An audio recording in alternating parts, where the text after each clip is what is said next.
Listo. A ver, muy buenos días, tardes o noches, profesor. Soy Esteban Rivera y esta es mi evaluación parcial acerca de tecnología y un problema de conocimiento. Muy bien. En cuanto a mi contexto, pues empezamos hablando un poco acerca de lo que es la mortalidad, uno de los problemas más inquietantes que el humano ha tenido que enfrentarse a lo largo de toda su historia en la faz de la Tierra. Algunas personas tendrán la, entre comillas, suerte de llegar a fallecer por causas naturales y otros por causas no tan naturales, pero una de las verdades de este mundo es que eventualmente todos morimos, ¿no? Ahora, eh, mientras más pasa el tiempo, mientras nosotros vamos envejeciendo, nos vamos volviendo más susceptibles a la muerte. ¿A qué me refiero con esto? A que nuestros sistemas inmunes se van debilitándonos, volviéndonos más susceptibles a enfermedades que cada vez son mucho más graves de lo que originalmente pudieron haber sido en nuestras épocas de jóvenes, y también de cómo nuestros órganos se van desgastando, volviéndonos en cambio más susceptibles a lo que se llama un fallo metabólico. Y ese significa un gran problema humano. Y como todo gran problema humano, este ha logrado captar la atención de la comunidad científica, que durante los últimos 70 años se ha propuesto un sinnúmero de respuestas con el único objetivo de ver cómo se podría llegar a mejorar la calidad de vida del humano. Ahora, el avance tecnológico ha permitido que la comunidad científica pueda llegar a formular una serie de teorías que antes hubieran clasificado como ciencia ficción, ¿no? Y descubrir procedimientos sumamente interesantes. Y entre estos procedimientos destaca uno en específico, la clonación. La clonación se divide por su naturaleza en dos tipos. Tenemos a la clonación terapéutica, la cual consiste en crear un embrión clonado para el único propósito de producir células madre embrionarias con el mismo ADN que la célula donante. Y tenemos a la clonación reproductiva, la cual en cambio consiste en que los investigadores extraen un núcleo de una célula somática madura del animal que se desea clonar y posteriormente se lleva a cabo la transferencia del núcleo mediante una técnica llamada TNCS, y una vez efectuada dicha transferencia se deja que la célula se divida y finalmente se obtiene un embrión que luego se implanta en el vientre de una hembra adulta que después daría a luz al clon, ¿no? Sin embargo, nos vamos a enfocar específicamente en lo que es la clonación terapéutica. Entonces, es así como llegamos a nuestra situación de la vida real, ¿no? La cual es la polémica actual que este tipo de procedimientos, este tipo de experimentos está pasando. ¿Por qué? Pues ya vamos a ver más detalladamente las razones después, al momento de hablar acerca de los contraargumentos. Sin embargo, la principal razón es que, como ya habíamos mencionado, en la clonación terapéutica se debe producir células madre. Y ahora las células madre pues son conocidas como las fuentes de todas las células en el cuerpo, que tienen una capacidad de dividirse en cualquier tipo de célula, y según su etapa de desarrollo pueden ser clasificadas en células adultas, fetales, de cordón umbilical, reprogramadas y embrionarias, y siendo estas últimas las únicas que tienen la capacidad natural de ser pluripotentes, es decir, de dividirse en cualquier tipo de célula. Por ende, su capacidad y su poder, por así decirlo, es mucho mayor al de los otros tipos de células, y son estas las que se utilizan principalmente en los procesos de clonación terapéutica. Ahora, ¿cuál es el problema con las células embrionarias? Que, como su nombre indica, esas células solo se pueden extraer del tejido embrionario. Entonces lo que se hace es clonar un embrión, y a los 5 días de una vez realizada la fecundación se le extrae las células y eso resulta en la destrucción del embrión en el tubo de ensayo. Entonces, por eso es que hay esta polémica, ¿no? Además que también los métodos de experimentación de la clonación terapéutica son muy cuestionables. Por ejemplo, aquí al lado tenemos una noticia que dice: embriones monohumanos abren puertas para clonación de órganos.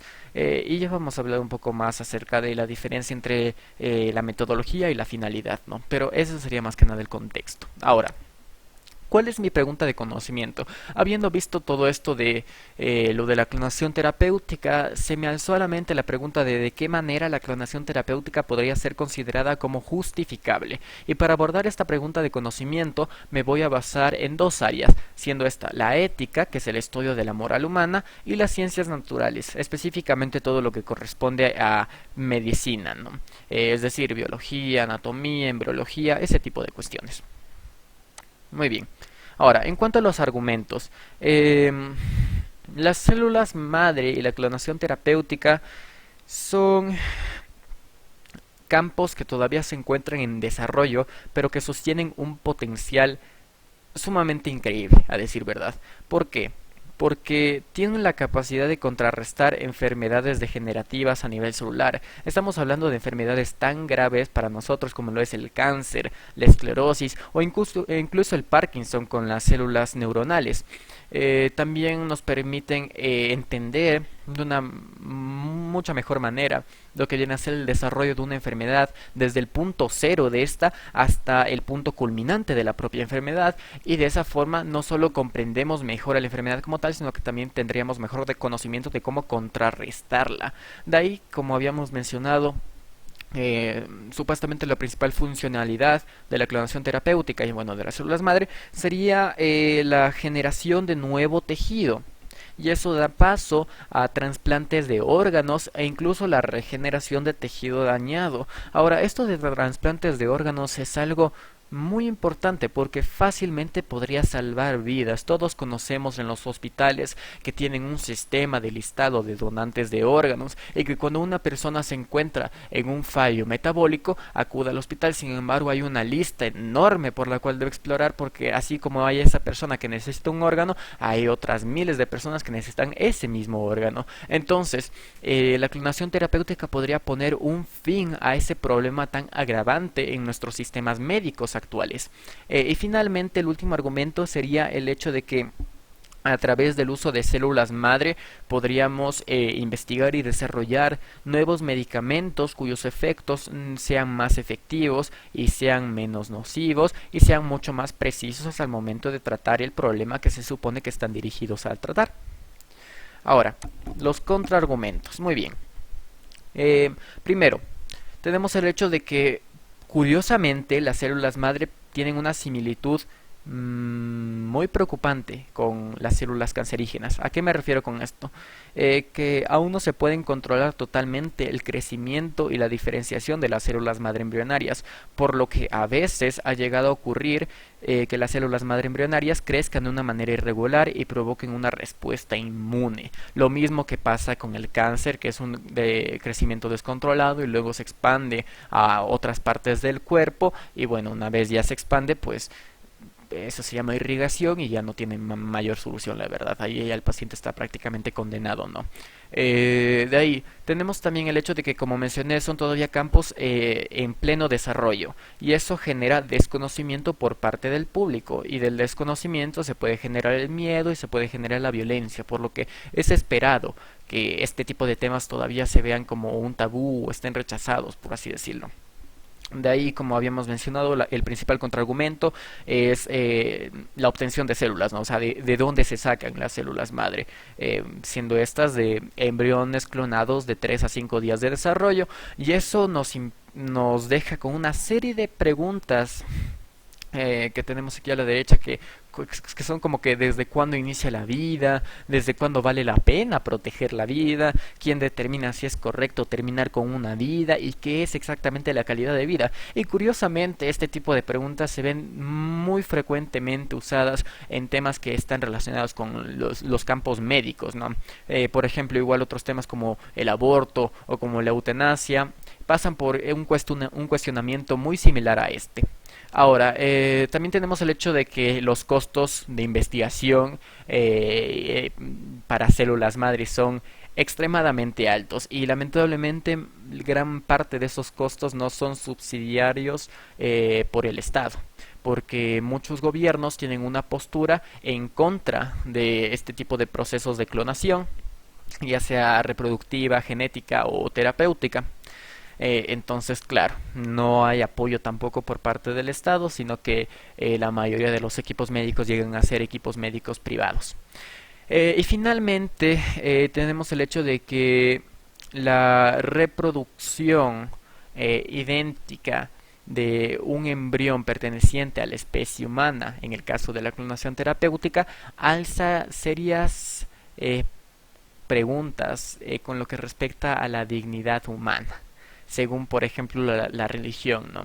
Porque en cambio en ese tema se supone que Dios es el único capaz y el único que tiene el derecho, ¿no?, de dar y quitar vida. Sin embargo, si es que nosotros nos aventuramos más en estos campos de la ciencia, supuestamente estaríamos jugando a ser Dios. Sin embargo, no conviene meterse demasiado en lo que respecta a la religión, porque ese es todo otro sistema de conocimiento, pero toda otra área de conocimiento. Entonces, ahora, la conclusión. Pues, ¿de qué manera la clonación terapéutica podría ser considerada como justificable? Yo considero que la clonación terapéutica llega a ser justificable cuando tenemos en cuenta los innumerables beneficios que estos tipos de experimentos, de procedimientos, pueden traer al ser humano. Eh, Sin embargo, obviamente como vimos, no todo es dulce, si hay siempre su lado salado. Y es que, dado que aún no se ha considerado a fondo lo que viene a ser la clonación, esto provoca que los métodos sean incorrectos, mas la finalidad es buena. Y considero que mientras más sigamos investigando acerca de la clonación, mientras más se siga descubriendo y mientras más apoyo siga recibiendo este tipo de prácticas, podemos llegar a desarrollar nuevos métodos que sean menos nocivos para cualquier tipo de forma de vida, y hasta incluso más efectivos aún de los que tenemos actualmente. Sin embargo, como en todo proceso de experimentación, como todo proceso en general, incluso en la propia tecnología, que recordemos que ese es el tema principal de lo de esta exposición, siempre las fases iniciales pueden ser un poco duras, un poco desagradables, porque estamos partiendo desde lo desconocido, estamos generando conocimiento. Este es un tema que es nuevo. De ahí también tenemos que tener en cuenta que siquiera en la ciencia, en la tecnología también, nada es objetivamente bueno ni nada es objetivamente malo. Todo depende mucho de la intención, de la capacidad de discernir de quien lo está utilizando.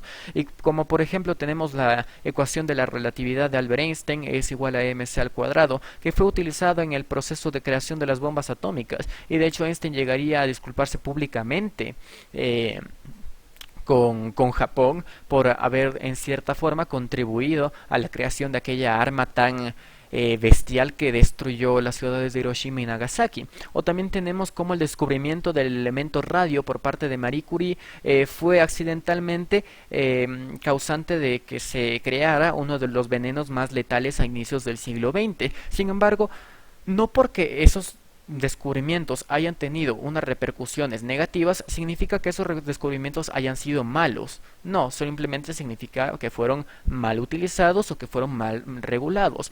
Y pues eso se soluciona únicamente teniendo una regulación más eficaz, implementando medidas de seguridad. E incluso en cuestiones como por ejemplo esto de la clonación, se podría considerar el establecimiento de pautas éticas internacionales, como actualmente está intentándolo la Comisión Ética Presidencial, que es un organelo fundamental de la Organización de las Naciones Unidas. Entonces, esa sería mi respuesta a la pregunta de conocimiento. Muchas gracias por su atención y aquí estarían mis fuentes de investigación.